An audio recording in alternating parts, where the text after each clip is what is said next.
Muling maghahain ng diplomatic protest ang Pilipinas laban sa China matapos ang isa na namang pambubuli nito sa West Philippine Sea. Narito ang agenda report ni Andrea Salve.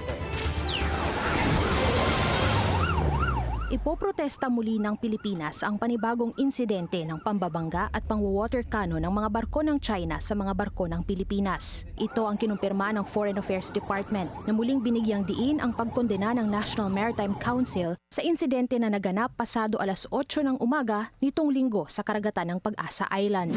This is the closest that the Chinese Coast Guard harassed and bullied BFAR vessel. It only has a distance of 1.6 to 1.8 nautical miles. Yes, very close to Pag-asa Island. Either way, whether they do it in Pag-asa case or they do it at a distance of 1.6, we have always taken their actions very seriously.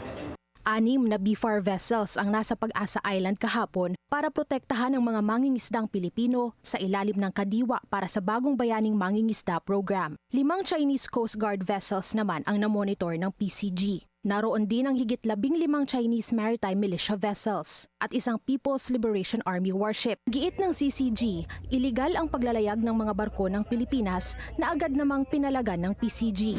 I don't think that they expelled the Philippine vessels. The mere fact that we never deported Pag-asa right after the incidents. And how can they claim that they expelled?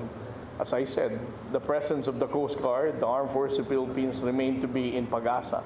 Nasa alauna raw ng hapon nitong linggo ng lisanin ng BFAR vessels ang isla. Tumungo itong Escoda Shoal ngayong araw para ituloy ang pamimigay ng fuel subsidy at iba pang supply sa mga mangingisdang Pilipino. Para sa agenda, Andrea Salve, Billionaire News Channel.